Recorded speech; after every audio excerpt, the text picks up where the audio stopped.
the state of Texas. Our program here at the Houston Food Bank includes cooking and nutrition classes and workshops for all ages, preschoolers through seniors. We come to your location. If anyone has any interest in our education program, you may contact me at sberno, B-E-R-N-O, at houstonfoodbank.org. Our classes are offered at no cost to low-income organizations and groups. We do cooking, we do grocery store tours, and really try to provide information really on the topic that we are discussing today. So let's go ahead and get started, and I do welcome questions. Anything that you wish to ask, as Richard said, just type it in the chat box, and I'm happy to do that at the end.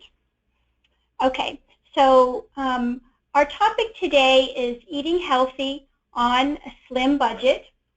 And let's see. Okay, so eating healthy on a slim budget can be a challenge, but it's absolutely possible, and it's definitely doable.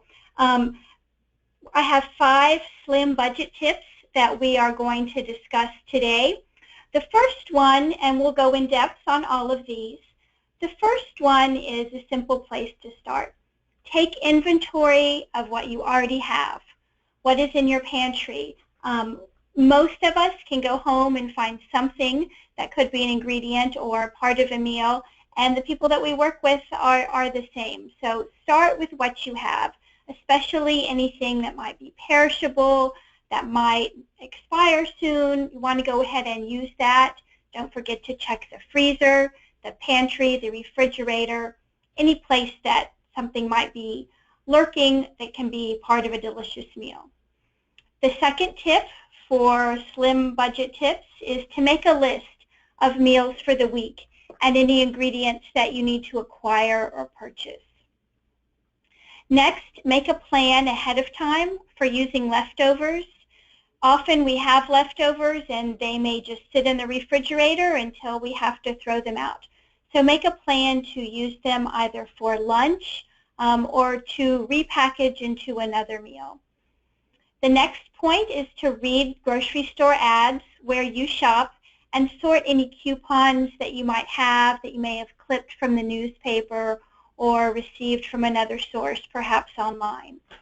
Finally, you want to get a start on next week by making a double batch of something now that you can freeze or store for later. We all know that we're going to have days when preparing a meal is not possible, but if you have something in the freezer that you can just defrost, it works much better and again helps to eliminate throwing out anything that may no longer be good.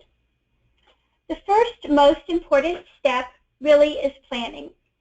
Planning is a must. Eating healthy on a slim budget, really eating healthy on any budget is only possible with some advanced planning. We have to make a plan. It doesn't need to be complicated. A piece of notebook paper with a list of all of the days of the week is fine. It's easier for all of us to use our resources wisely when we have a written plan. The written plan also is a way for us to remember at the end of a long workday when you're starving, instead of maybe being tempted to go through a drive-through or picking something up, that, oh yes, I know what I'm going to prepare. I have the ingredients at home. Maybe it's something that's already partially prepared, and it's a lot easier to make good choices when you know what it is that you're going to be making. Knowing what is for dinner also makes it easier for the other members of your family maybe to come home focused. You won't have kids maybe coming home and eating all afternoon. Everybody knows what's going on, and if you're really lucky, maybe someone else will start that meal for you. Okay, so taking inventory of what you already have is the first step that I have listed in the 5 slim budget tips. So what do you have that you can use for a meal in the coming week? Actually, if you have the top 3 ingredients on this slide, rice, frozen vegetables, and eggs, there's fried rice. If you have rice left over, If you always have a bag of frozen vegetables, is a great recommendation. That can go a long way in ensuring not only that your family is eating some vegetables at dinner, but it can really round out a meal.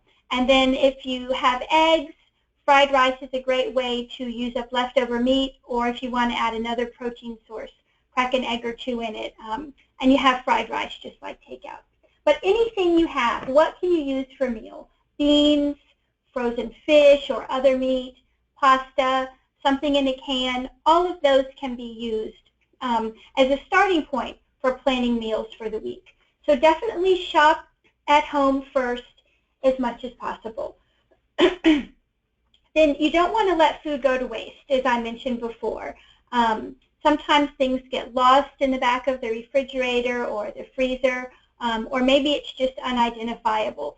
So you want to know what the different dates on products mean, and also just know what you have in there. So it's not a bad idea to include it's not a bad idea to note on a sticky note what something is, or especially if it's something that someone in your family may want to take with them for lunch, to work, so nothing gets lost. There are 3 types of dates to know, and none indicate that a product that you may have, a food or a drink, suddenly becomes harmful. There are many people that throw foods out automatically when they see an expiration date, although most dates are not technically expiration dates, and we'll go through those. And that does contribute significantly to food waste in this country. It's estimated that about 40% of the food that is acquired in the United States is thrown out. And much of that is because it does go bad or just has a date and people think it's bad. So always open something, smell it, taste it, observe it, see what you think before you tossing it out. As long as the food has been stored properly in the refrigerator or the freezer or whatever is required, being a few days past a date does not mean that it's bad. Also, reheating any leftovers or anything with a date on it to the proper temperature will help kill any bacteria that might be there. So the first date is the sell-by date. The example is on milk. So you're going to find it on things like milk, yogurt, often meats at the grocery store. These dates are primarily for grocery stores. They're for retail use, and it lets the store know how long to display a food or drink. It doesn't mean it's bad after that, but it means that after that, that's kind of the peak quality, so they really want to get it off the shelf by that date. Most foods, like I said, will be safe to consume past the sell-by date, particularly if they're unopened. So if you have a yogurt that had a sell-by date a few days ago, it's probably really safe to go ahead and open it, at least sniff, taste it, and you should be fine. The next date is a best if used by or before date. That is often found on non-perishable foods. Again, it's a quality date for manufacturers, this time really for manufacturers more than retail outlets. It's when they think the product is at its peak quality. But honestly, there hasn't been that much testing done, especially small manufacturers of food usually just go along with accepted dates and time periods from larger manufacturers. So it doesn't mean that if you have a can of green beans with a best if used by date of today, that 2 weeks from now or 2 months from now, it won't still be fine. It won't automatically become harmful and cause any type of foodborne illness. The color may be off, it may not taste the same, but as long as it smells fine and looks okay, there's no reason to throw the food out. So again, don't waste food just because there's a date. There's not anything necessarily magic about those dates. And the last type of date that you'll usually find is called a use-by date. And this example here is on some eggs. Again, it's a quality date. The date has been determined by the manufacturer of the item or the packager of the item, and most foods will be safe after that date. Probably all of us have used eggs past that date, since we generally recommend cooking eggs before using them, it's absolutely fine to use them a week or two past the best by date, unless you break them and notice something funny. Then you want to discard them. So don't waste food that you already have, and definitely plan to incorporate those foods with upcoming dates in your meals for the week. Okay, so we know what's in our pantry, what's in our kitchen, what's in our refrigerator and freezer. The next step, make a list. Some people will say don't ever go off your list. I don't necessarily agree with that. If you go to the grocery store and they happen to be having a great spur-of-the-moment sale on something, then definitely take advantage if it's something you use frequently. But do try to stick to your list. Don't be tempted by things at the checkout, the chips, the cookies, the ice cream specials. Really stick to the food that's more nourishing. When you're making a list, of course, you want to replenish any staples, any flour, eggs, milk, frozen vegetables, ground meat, anything that you like to keep on hand, spaghetti sauce. Look at your calendar for the next week. When are you home? When do you need a quick meal? When can you get home to cook? If it works for you, maybe you have a day on the weekend, or if you have a Monday off or a day off during the week, use that as a cook day and plan accordingly. And so you'll know which days you're cooking, which days you're pulling something out of the freezer that you've prepared in the past, and a night when you may just need leftovers for everybody to heat up. Okay, effective lists for grocery shopping and planning doesn't need to be anything fancy. One recommendation that people have that I actually have found to be very useful, and I know many of our class participants like, is to make a two-sided list. On one list, have the days of the week, what you're going to have for dinner, or if you also usually cook breakfast and lunch in your family, for your family, have those items listed. And then on the other side, list the ingredients that you need to buy. In this example, we have a day where we're having chicken, and then a plan for leftovers, and then to use bones to make chicken stock to make soup on the weekend. So make sure you're repurposing and planning for leftovers. Okay, how to budget. That's definitely one of the critical areas of grocery shopping, how to budget. If you are using any type of benefits, you want to keep up with it, know how much remains to spend, how many more weeks in the month, how long till the benefits will be relocated, so you can allocate them accordingly and try to make them last all month.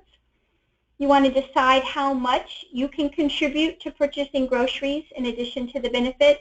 If you can add extra to stretch those benefits, that's even better. And if you are shopping at a pantry or receiving boxes of food from someplace, you want to try to acquire those first if possible, and then see what you need after that.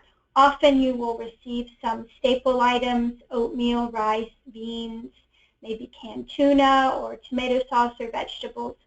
Use those items as a foundation for your meals for the week, or maybe some of you make a master plan for the month.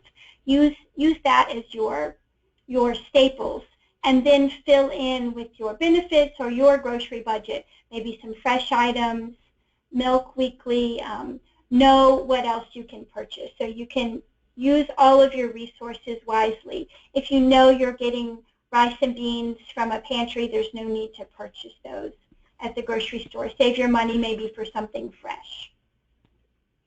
Okay, so we've talked about taking inventory of what you have, making a list of meals for the week. Let's talk about, and budgeting, let's talk about planning ahead of time for leftovers. Definitely want to have a plan for leftovers so they're not wasted. All food has a cost. If you are throwing out food, you are tossing your money into the trash can, and none of us wants to do that. Sometimes it may be unavoidable. You may open the vegetable drawer and maybe that strawberry or tomato or some green beans are not good. But if possible, you want to use everything that you purchase. So make mental notes when you plan weekly meals about how you'll use the leftovers so there's no waste. If you have extra meat, think about making a soup, a stew, or rice or pasta dish.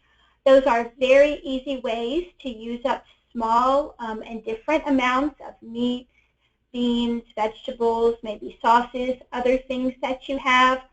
If you throw in a little onion, garlic, it usually can tie a dish together and make it something that your family will enjoy, or perhaps make it into something that you can easily take for lunch at work, if that's part of what you usually do if you're a brown bagger. So have a plan for those leftovers. If you're not going to have time during the week to create something and you have extra chicken or beans, package it up, put it in the freezer, and you can pull it out again later to use.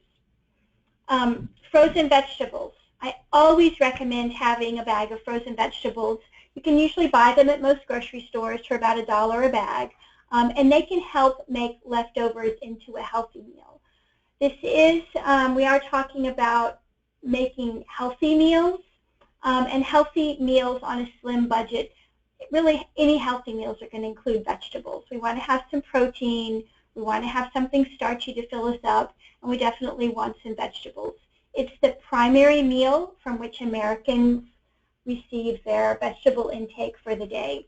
So frozen vegetables are wonderful. They're very budget friendly. There's no waste. You can prepare as many as you want. You can use part of the bag or all of the bag. They can be mixed into items to bake. They can be prepared in the microwave or steamed on the stove. The other benefit for frozen vegetables, which I find especially helpful for people with young children or even for seniors, is that you can make a small amount at a time, and they're already chopped and prepped. So it kind of takes some of your preparation time away. So that's really nice. You can mix, again, any leftover meat with rice, stir in frozen vegetables, add some spices, and you can have a dinner ready. You can also use them for soups, for pastas, or if you have kids that are picky eaters and you don't want to invest in maybe buying a whole bunch of broccoli or handful of green beans or a bunch of carrots, getting kids used to having vegetables is important, but you can take out a few from a frozen bag, heat them up, and just give them a few pieces. So you're really having less waste that way. I usually recommend to people, if you have some extra money to invest in your groceries, grab a bag of extra frozen vegetables. Definitely part of healthy meals. And the benefit of frozen over canned would be that as long as there's no sauce added, frozen vegetables are generally picked at the peak of freshness, so they don't have as much added sodium as canned, but they are actually on par for nutrients with fresh. Because they're picked, harvested, and immediately frozen, you don't get the nutrient loss or degradation that you may get even in fresh items if they've been shipped for many weeks, or they've been sitting on the grocery shelf for a while. Canned are also helpful and can definitely be part of a healthy diet. I usually recommend draining the liquid in canned vegetables when possible and rinsing them with water. That removes about 85% of the sodium. Of course, some things don't work as well that way. Canned tomatoes, for example, usually we want the sauce. So it's okay to eat canned. If you're looking, if blood pressure or sodium is an issue, then you want to get rid of the liquid, which is pretty easy to do. Okay, another strategy is to shop the grocery ads for deals. Most of the stores in the Houston area print and release new ads on Wednesdays. So if you go to the grocery store, you will find those. Prices are usually good from Wednesday to Tuesday. Often they will have special coupons.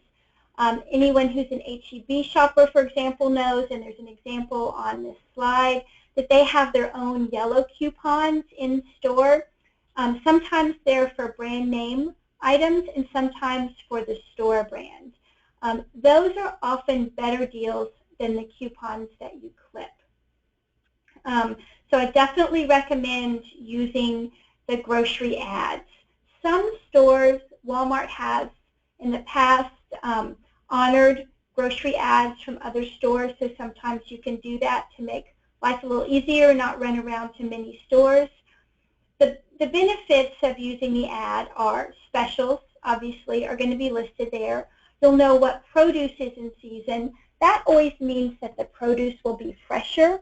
If you have fresher produce, the cost is better. Maybe things are in season that are grown more locally. They don't have as long a transit time, so they're going to get to you at a higher quality and will then last longer at home. You can also maybe adjust menus that you've already prepared or weekly shopping lists. Once you get to the store, if you see something that's just a great special that you want to take advantage of, especially it's something that you use regularly. Okay, so definitely use the store ads. Sometimes they're also delivered in the mail. I know sometimes I receive them as part of my weekly mail delivery on Wednesday. If that is the case for you, then it's easier to use those and incorporate things when you're creating your list.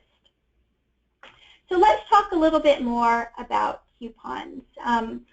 Coupons can be a double-edged sword. If your coupons are for an item that you use regularly and a size that you use, and the store brand is not less expensive, they can be a great help in reducing your grocery budget and helping you stay on a budget. Sometimes grocery store coupons, as I mentioned, have good deals, and you may not find those until you actually get to the store. Some stores do match prices or offer deals. If you have a smartphone and you download a store app, Target definitely does that. And I know from people with young children that they often get good deals on formula, baby food, and diapers at Target by using the store app. Coupons are not helpful if it causes you to buy something that you don't ordinarily use and would probably not use. Many coupons are printed because they're marketing tools. The companies or manufacturers of food are trying to get you to try a new product, a more expensive product, or a larger size. So if it's not something that you feel you're really going to use, it may just be an enticement to spend money that you don't need to. Also, store brands of canned beans, of pasta, of vegetables, of canned fruit, of tuna, peanut butter are often manufactured by the same companies that make the name brand items and are often really the same, if not exactly the same quality. So experiment and know when it's worth it to buy something that's a name brand and when you can just use the Kroger or Fiesta brand instead. That's really one of the best ways to save money at the grocery store with packaged foods is to buy the store brand. It's not quite as glamorous, but it usually is the better way for your budget. Okay, so you have to decide about coupons on your own. Another strategy that stores use is sometimes to get you to buy get you to buy more of something than you had planned. Sometimes buying more is helpful. If there's a deal on peanut butter, then it's something that you use frequently, then you definitely want to purchase extra if the item is marked down or if there's a special. But if you can get 5 for $1, but you have to buy 5 and you don't know if you're going to use 5 of something, then it's probably not a good deal. So you may want to skip that. So read the fine print, know when you can purchase something and just get as much as you need and it will be a great deal, or when you're purchasing something and you can buy less than the advertised special and still get the good price. Okay, preparing for next week is the next item, the next slide. So when you are preparing for next week, as I mentioned before, if you make soup, a stew, if you make beans, freeze something for next week if you know you're not going to eat it all, or just plan to make extra. Having a few things in your freezer is a great strategy for staying on budget. It also is a time saver and helps maybe lure you away from the drive-thru or ordering pizza when you know that you have something at home. Again, it takes a little planning to use. You may need to take your frozen beans or stew out of the freezer, put it in the fridge in the morning so it will be defrosted, but it's definitely worth it and not really hard to do. It's not hard to make a double batch of beans when you're already making one bag, and can stretch your time that way too. You're cooking once to eat 2 or 3 times. If you have a crock pot or slow cooker, definitely use it. Some people find that they maybe use it for only 1 or 2 things, or perhaps maybe only at certain times of the year. But crock pots and slow cookers are a great boon to anyone who wants to come home and have a hot, delicious meal ready and smelling wonderful when they open the front door. It really takes so little effort to cook any kind of meat. The slow cookers are also a great way to use more tough cuts of meat because it cooks for a long time at a slow temperature. The meat will naturally tenderize. Another option is to use the slow cooker to make something for tonight and then freeze some in bags or containers, again, so you have a meal prepared for another day or something perhaps to take for lunch on another day. And really my favorite thing is to come home and smell a wonderful meal and think, oh my gosh, I've been at work all day and I also cooked a great meal because before I went to the office I threw a few things in the crock pot. So really a good strategy. Okay, let's talk about a few fast and cheap meals, a few inexpensive things. Sometimes we like to cook fancy, but most of the time our family is just hungry, and so you always need to have a few tricks up your sleeve. You may already do some of these things, or maybe you have variations that you do. Omelets are a great, easy meal. So as long as you have eggs, you can whisk up the eggs, put them in a skillet, add any leftover or frozen vegetables, any leftover meat, a little bit of cheese, maybe some salsa if you like that. And an omelet looks very pretty. You can serve that with toasted bread. If there's already vegetables in the omelet, you have your complete meal. And your dinner is ready very, very quickly. And there's only one pan to clean up. Another fast and inexpensive meal that can be healthy is actually fried rice.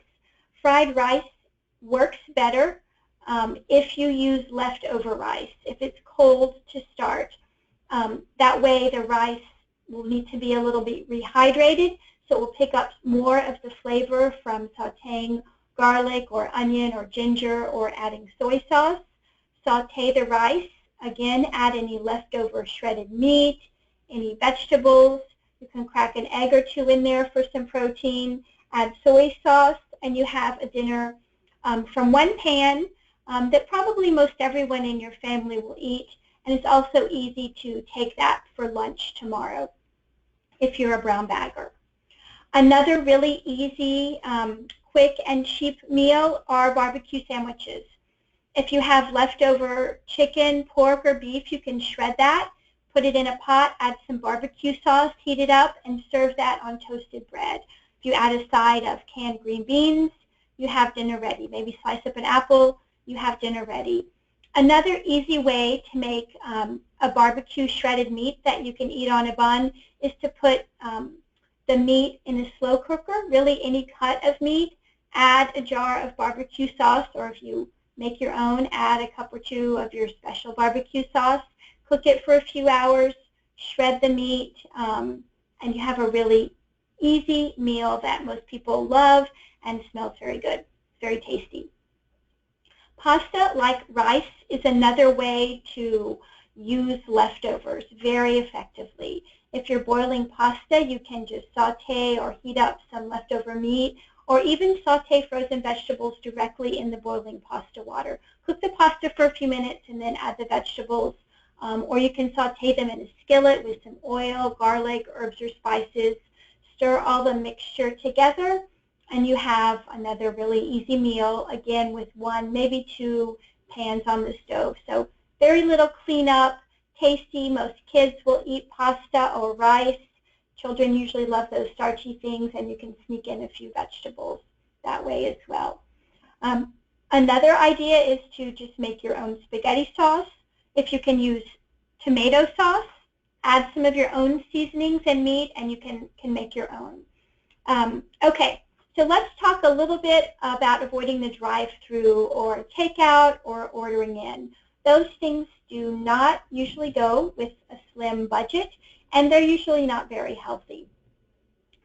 Picking up fast food for dinner, it just really doesn't help fit into a healthy eating on a slim budget plan. It's usually not healthy. We know that fast food or takeout often, or things that you order in, are often high in fat. They're high in salt and sodium. They can be high in sugar if you're drinking soda, and also very high in calories.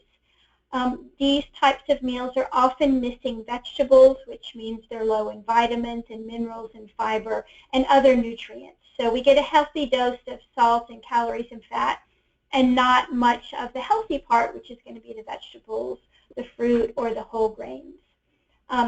Plan a monthly or bi-monthly splurge and drive through, order out, get takeout, do something. Otherwise, plan ahead and eat at home. Your wallet will benefit, and your waist will benefit as well. So really, to recap, eating healthy on a slim budget is definitely possible when you plan ahead. It's just definitely a necessity to plan ahead so you know what you're going to be fixing, what your resources are, and what you need to purchase. Anything that we do with a budget requires some planning, and planning meals is nothing different. 15 minutes of planning today can save money all week and all month long, because you are using your resources wisely, spending a little time thinking about what you have and what you need to purchase, and also means staying healthier on a variety of levels. If you're healthier, if your weight is better, if you're getting more vitamins and nutrients from the meals that you prepare, it means that you may be having fewer doctor visits, taking less medication, less time away from work. So you're really keeping more money in your pocket. You're not buying maybe as much medication. You're not having to take time off to go to the doctor. And those things in itself save money. So they're kind of indirect benefits of planning and having healthy meals at home. So that is most of what I have to say today on eating healthy on a slim budget. Are there any questions, anything anyone would like to ask, or any comments or suggestions you might have?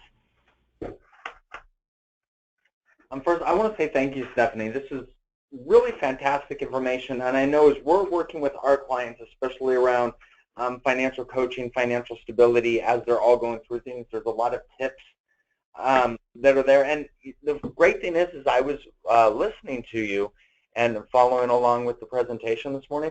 A lot of it makes a lot of sense, and I think we've all done something like this at one time or the other in our life at work, but we don't do it on a consistent basis. Right, and that's really the key. You know, you can, if you're saving a couple bucks every week at the grocery store, by the end of the month or the end of the quarter, that can really make a difference. That can be money that you can save, that you can spend on something else, maybe perhaps another goal you have. And like I said, you're probably going to have a higher quality diet if you're planning ahead. We've all had a day where at 6 o'clock we're still at work, or we're trying to rush home or rush to a meeting. We don't know what we're going to have to eat, and that's when most of us, myself included, we probably don't make the best choices at those moments. Right, it's one of those down there. And so I invite everybody right now to go ahead, if you do have questions for Stephanie, to go ahead and put those in the chat box that we have there.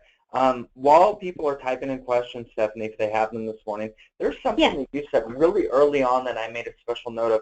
You talked about some of the other services that you all do with the classes, and you talked a little bit about, you said grocery store tours? Yes. People? Yes. Can you tell us a little bit more about what that looks like? Absolutely. So we offer grocery store tours where we actually meet at the grocery store. We have you we would have you or a coordinator of a program select the store that's most convenient for the members of your group or the people in your organization.